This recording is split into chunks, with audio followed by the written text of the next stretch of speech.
Now let's talk about the 4 biggest manifestation mistakes that are responsible for you delaying the manifestation of your desire. And also by the end of this video, I want to give you a bonus mistake, like a very subtle mistake that a lot of people are not aware of that will also help you to manifest your goals easier and more natural. So with that, let's just dive right in and let's just talk about the first mistake that I see over and over again, which is using the wrong attitude, right? Having the wrong attitude from which you even start to manifest from not having the right foundation and coming from the wrong attitude, which is using and viewing your imagination only as a tool to manipulate your reality. This is a fundamental mistake because the people that do that, they have not understood the mechanics of inner world, external world, inner reality, external mirror. They do some stuff within to manipulate and finally get results. But they have not understood yet that their world is simply a mirror that can only confirm what already is. So if you want to experience the manifestation, which is the consequence of the wish fulfilled, you need to be within the wish fulfilled, right? The wish fulfilled does not happen in your circumstances. The wish fulfilled happens within, in your imagination, in your awareness, in your inner reality, in consciousness, right? Like Neville said, consciousness is the only reality, your inner world, where you stand within your inner movement, right? And that is then reflected back. So again, as long as you view your inner world simply as a little manipulation tool and you just do some things here and there, but then the rest of the day you dwell on completely opposite states and you hope and you expect your world to change, well, that does not work, my friends. Also trying so that it finally happens externally, right? These are the people that try hard, try more, jump from one technique to the next, and they think that this is the holy grail, right? The magic technique, the right technique. But it's not, right? And the more you try, the more you think, oh, it finally needs to happen outside, that means, and that shows me, that it is not done for you within yet. But you have to understand that within this reality, external is a mirror. So the more you try to get it, the more you basically indicate to the mirror that you don't have it yet. So how can you expect the mirror to then give you your results? It can't. It will forever reflect back to you more wanting, more of it is not here yet, more trying. So as long as you see your inner world as a manipulation tool, there is something off. So what you want to do is you want to imagine, right? You want to dwell within in the end state because it happens here and now. You encounter the wish fulfilled in your internal reality. When you imagine the end, when you hear that congratulation, when you visualize that scene, when you just without seeing or feeling anything or hearing anything, just when you feel yourself into that wish fulfilled state, it is done. You are it the moment you feel into it. You basically place your awareness on that parallel reality, on that parallel state that already is in existence, in the here and now. Because where you are within, that is where you are. Right? What you are aware of in the present moment, that is your reality. Right now, my senses can tell me I'm locked in this room, but I'm now here in this room. If I close my eyes and go beyond my senses and put myself on a beach, put myself now in this state, put myself in that state, well, then I am there right now. That is my reality right now. I open my eyes again, my world will convince me that nothing has changed yet, but I've set something into motion. I've activated basically a new state. And if I remain loyal and faithful to that, that is going to be mirrored back to me. So you imagine not to get it, but to be it and to have it in the here and now. Because the here and now, I also say this very often on my channel, it's the only moment you ever have. You only have here and you only have now. If you leave the house and go to your friend, once you are at your friend's house, that is here and now. There is no over there or past or future. It's all imagined. The only thing that you have available is here and now. So the question is, what do you dwell within here and now? And that is where you are. Right now, your bank account can show you red numbers, but you can dwell in financial overflow and still see the mirror showing you the old state back. So this way, the external world, which is a confirming mirror, can only reflect back what is, right? So if you want to get the wish fulfilled being mirrored back to you in form of the manifestation, you need to first encounter that within. Give it to yourself first. Believe you have received, and then you will. So again, that's why I put this as the first mistake, is that people come into all of that with the wrong attitude. They don't know the foundations. They just half-ass things, and they just try to put a band-aid on things. They don't go deep. They don't really understand the deeper topics and how this whole framework of manifestation works. If you want to avoid that, then I recommend you book a free call with me or my team. That's the second link in the description, so that we can find out if we are a good fit to work together in my program, so that you can finally avoid all of those mistakes and move forward in your manifestation journey. Okay? But that's mistake number 1. Let's go to the second one, which is imagining the desire itself. So I brought this up also in various other mistake videos, basically. And I also want to mention it here again, because there's a difference if you picture the desire itself and you think of the desire itself, or if you go after you already have achieved the desire from the point of view of who are you now with the desire in your life, right? On the first one, you focus on the desire itself. On the second one, you focus on the state of already naturally having it. So instead of imagining something after the desire is fulfilled, which is what you should do, right? To imagine something that implies the wish fulfilled after you already have achieved it, people focus on the desire itself, which can lead to keeping the desired state at distance, because it creates euphoric feelings. It creates those thoughts such as, oh, it would be nice, and it still oftentimes goes in the direction of thinking of it if you imagine the desire itself. You don't need to imagine the relationship itself. You don't need to imagine the partner itself. You don't need to imagine the car, the apartment, the bank account itself. If that is now already in your life, what happens next? What does someone say to you? Who would congratulate you? What would be different in your life? Go beyond that to make it's easier to make it natural when you go to the end after it has already happened. One of the greatest pitfalls in attempting to use the law of assumption is focusing your attention on things, right? On the new home, on the better job, on the bigger bank balance. Instead of, if you have the new home, what would imply that? You maybe would invite your family to like a dinner party, or the job, right? You don't need to imagine the moment where someone says, here, you have the new job. Because then the rational mind can kick in and ask, hey, but how did this come to pass? How will this happen? But if you already go to, what is your natural day-to-day life now having this present in your life? Same with health, right? You don't need to imagine that the doctor is telling you you're healthy. No, what would a natural day, a normal day-to-day life, if you're totally healthy, look like? What would you do that right now you maybe can't do? With the relationship that you want, the same, right? You don't need to imagine the partner. What would someone say to you after that relationship is already in your life? So go beyond the desire itself. So always construct an event which you believe you would naturally encounter following the fulfillment of your desire. So not the moment where the desire happens, but we assume it already happened. We play the supposing game. Suppose I am already it. Suppose it is already in my life. Well, what would change tomorrow, next week? What would I encounter then? And we pick a scene that we can imagine after it has already happened. So mistake number 4 is trying to solve things with your mind. Let's just imagine that this is mistake number 3, okay? Trying to solve things with your mind. Trying and thinking that manifesting is logical. Thinking that manifesting is rational, which it is not. Manifesting has nothing to do with your rational, analytical mind. It is beyond that, which some people can't accept, which some people can't understand. But manifesting has nothing to do with working ways out with rational thinking. That's not manifesting. That's solving problems. But instead of solving problems, we want to go to the state where the problem no longer even exists. But therefore, you can't use your rational mind that is outside of the rational understanding. And a lot of people try to control their manifestations rationally, and they ask themselves, okay, am I doing it correctly?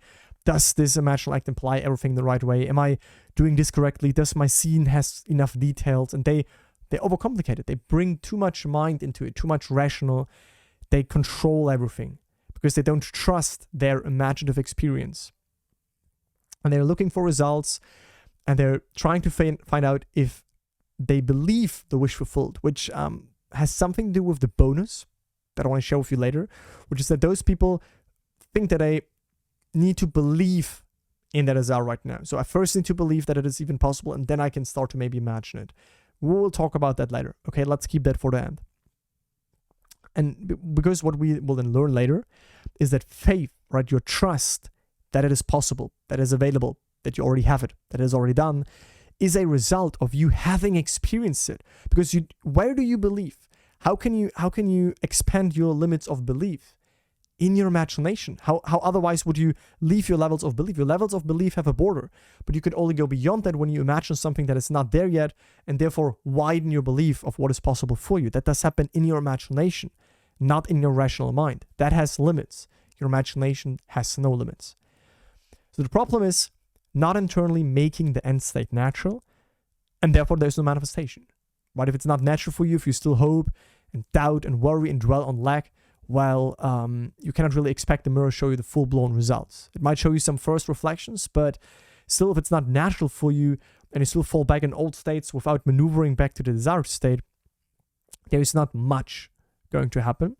So the solution is, instead of trying to work things out and solving things with your mind, ask yourself, what would it be like to calm the rational mind, which cannot understand how it can be? When you have never earned more than $2,000 a month, then maybe your rational mind thinks, oh yeah, doubling that maybe works. Maybe I can get to 4,000, maybe even 5,000. But how can your mind believe that you can 10x that you can go, or that you can go to even like 10K, 50K, or whatever? Same in relationships, same in health. Your mind has right now no reason to believe it. So calm it by asking yourself, what would it be like? Suppose I could be that right now, so that you give yourself permission to feel in it, and then devote yourself to that feeling. Devote yourself to that imaginal experience that implies for you that you already have achieved the goal. Okay? Let's talk about the next mistake, which in that case right now would be mistake number 4. Sorry for that wrong number right here. And that is not fully satisfying your hunger. That is crucial, because these are the people, and in my video called Why You Should Not Focus on Letting Go, which I will link above right now, I talked about that, is these are the people that have a desire, but they deny it. They try to push it away and ignore the desire. How can you ignore a desire? It will come back. It will come back even stronger. You will, quote unquote, suffer even more if you're not satisfied the desire that you have alive within yourself. So it's like the desire again for physical food, right? You can try to ignore that for some hours, maybe even a day, but then the next day it will come back. And it is the same for your real heart's desires, right? If you try to just let them go and you say that I could not achieve this anyways, or I'm also good without that desire, all is good, I don't need that. Oftentimes people lie to themselves because they don't give themselves permission. They condition themselves that they should not have it, that it's better if they just have what they have right now. And then they don't satisfy their hunger, which leads to dissatisfaction, right? So most people also, they imagine the end, right? They dwell in the end state for a little bit. They see, okay, this is possible, this is available. They maybe imagine it, they maybe feel into it. But then they go back to their current circumstances and their current reactions to life. They fall back to the old state and continue to dwell on that. And they still then hope and wonder, why is nothing changing? Why is nothing happening? So important here is that you completely satisfy your hunger until the desire dies. Because if you have desire for physical food and you eat and you're satisfied, you're just full, you can't take anymore, the desire for your hunger is, you have no hunger anymore. Same with the desire. You have the desire, once you dive into the wish fulfilled state, by experiencing that your desire is fulfilled here and now, by imagining a scene that implies that, hearing a congratulation, utilizing any technique I share on my channel. You can also find them in my playlists of the most powerful law of assumption techniques and methods.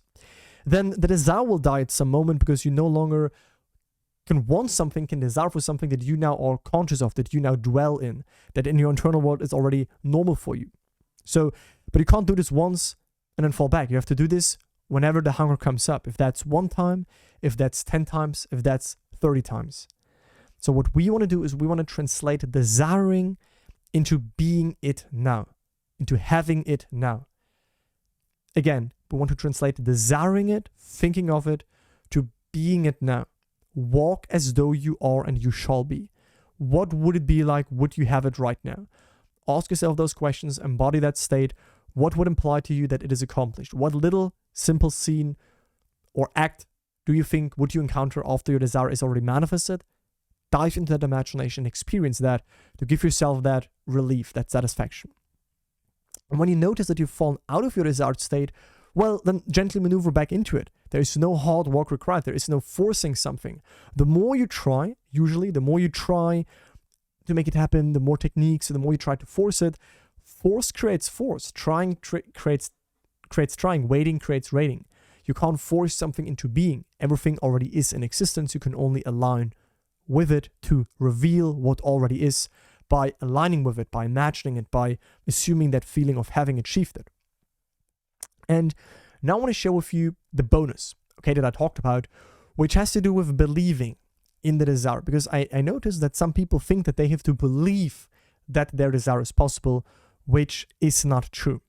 I made a really powerful video on this exact topic, on how can you believe against all odds. So if all the odds are against you, the opposite circumstances, seemingly no movement, you not seeing signs, like all of that, how can you still believe that your desire is possible, that you can have it, that it is already yours? Check out this video. I will link this above right now. This is very important for you to understand. And the summary of that video is that you do not have to believe right now. Right now, if you have that desire, again, your rational mind cannot understand how this is possible. You don't have any belief about that. But once you start to dwell in the state of having it, in the state of being that ideal that you desire, or to have what you want to have, once you start to, nurture that feeling of what it would be like, you dwell on that, you bring that desire in the here and now, you embody that, you view the world from already having achieved it, and you constantly maneuver back into the wish fulfilled state. Or you imagine the end again, utilize, I remember when, you just decide that you're now it, confidently bold, you just select that state and say, what if that is my only option and there would be no other state available, only my desired state. And then you fully devote yourself to that state. Well, then the belief is a result. So the bonus tip that I want to give you here is, or the mistake that people do is they think that they need to believe right now into their desire. You don't. It's okay if you don't believe it right now. The belief, the faith is a result of you starting to dwell in that end state. Then you start over time to believe and see and feel that it is possible, that it is there. Okay? So these were my 4 mistakes that I see repeatedly in the community, plus this little bonus here.